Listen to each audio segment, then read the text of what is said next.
नमस्ते दोस्तों, आपका मेरे YouTube चैनल डेलीफाई नॉलेज में फिर से एक बार स्वागत है। मैं शिप्रा आपके लिए फिर से 5 जानकारी लेकर आई हूँ।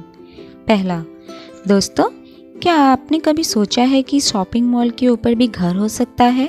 हाँ, ऐसा हो सकता है। जुझाओ चीन में शॉपिंग मॉल के शीर्ष पर मकान है। हुनान प्रांत के दूसरे सबसे बड़े शहर चीन के जुझाओ से जुझोउ जिउतियन रियल एस्टेट नामक एक डेवलपर ने धुंधले शहर के जीवन में कुछ उपनगरीय जीवन शैली लाने का फैसला किया। उपरोक्त डेवलपर ने चीन के सबसे तेजी से बढ़ने शहरों में से एक में 5 मंजिला शॉपिंग मॉल की छत पर 4 विला बनाए। वे उसी समय बनाए गए थे जब मॉल का निर्माण किया गया था, जिसने पूरी परियोजना को पूरा करना बहुत आसान बना दिया होगा। वे चारों बड़े हरे भरे स्थानों से घिरे हुए हैं, जो शहर के मध्य में कुछ सचमुच अद्भुत दृश्यों को बनाने का अवसर प्रदान करते हैं। जुझोउ में एक शॉपिंग मॉल के ऊपर के घरों और हरियाली को केवल आसपास की इमारतों से देखा जा सकता है, जो मॉल से ऊंची है लेकिन सड़क स्तर के पर्यवेक्षकों के लिए पूरी तरह से अदृश्य है, जो निवासियों को एकांत और शांति की भावना देता है कि बड़े शहर की कमी। दूसरा, दोस्तों, क्या कोई गुफा किसी जानवर का बिल हो सकता है? जी हाँ दोस्तों, दक्षिण अमेरिका की ये विशाल सुरंगें गुफाएं नहीं है, वे प्रागैतिहासिक काल के बिल है। ब्राजील और अर्जेंटीना के कुछ क्षेत्रों में उनमें से सैकड़ों हैं। कुछ इतने बड़े हैं कि आप उनमें खड़े हो सकते हैं। सबसे पहले आपको संदेह हो सकता है कि यह साधारण गुफाएं थी, लेकिन गुफाएं पानी में घुलने वाली चट्टान से बनती है। ये सुरंगें अलग है। दीवारों के ऊपर और नीचे आप ऐसे निशान देख सकते हैं जो स्पष्ट रूप से बड़े पंजे वाले किसी चीज से बने थे। आज दुनिया में कहीं भी खुदाई करने वाले जानवर नहीं है जो इतने बड़े हैं कि इन सुरंगों को बनाया है, जिनमें से सबसे बड़े 2 मीटर यानी कि 6 फीट लंबी और 4 मीटर यानी कि 13 फीट तक फैली हुई है। ये सिर्फ बिल नहीं है, ये पैलियोब्रो है।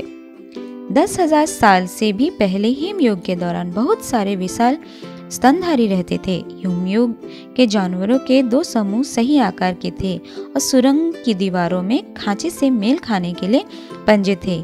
विशाल आर्मडिलोस और विशाल ग्राउंड स्लॉथ। तीसरा, दोस्तों, क्या आपने आइगेंग्राउ के बारे में सुना है?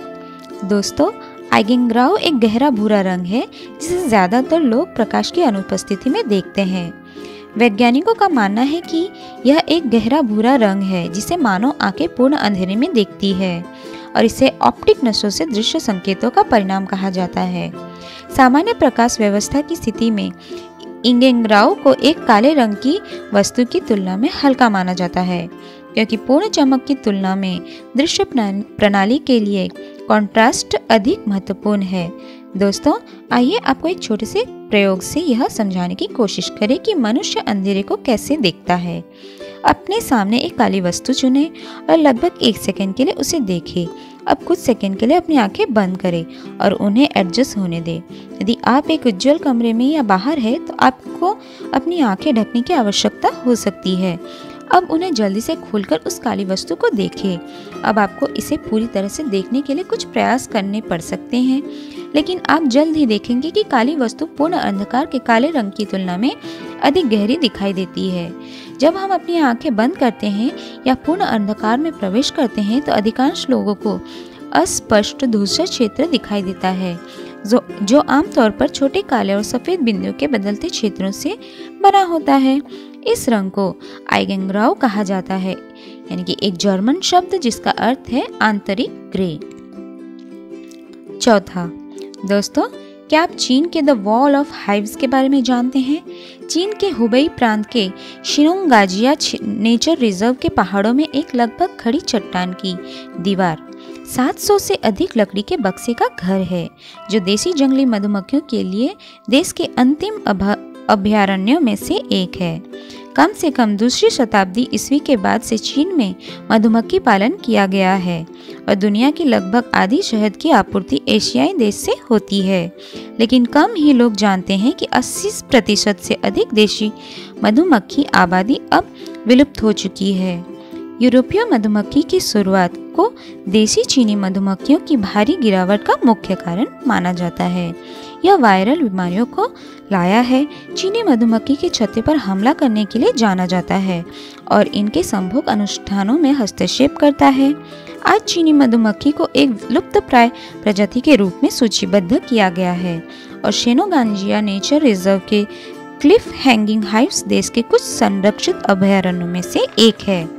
इस मधुमक्खी अभयारण्य में समुद्र तल से लगभग 4000 फीट ऊपर एक खड़ी चट्टान की दीवार के किनारे पर लकड़ी के बक्से हैं। 5वां, दोस्तों, क्या आपने दुनिया की सबसे महंगी आइसक्रीम ब्लैक डायमंड के बारे में सुना है? हाल ही में अभिनेता और ट्रैवल ब्लॉगर सेनाज ट्रेजरी ने दुबई के अपनी हालिया यात्रा के दौरान आइसक्रीम के एक दिलचस्प स्वाद के बारे में बताया है। उन्हें ब्लैक डायमंड मिला, जो दुनिया की सबसे महंगी आइसक्रीम स्कूपी कैफे में वर्साचे कटोरे में 60,000 रुपये में परोसा जाता है।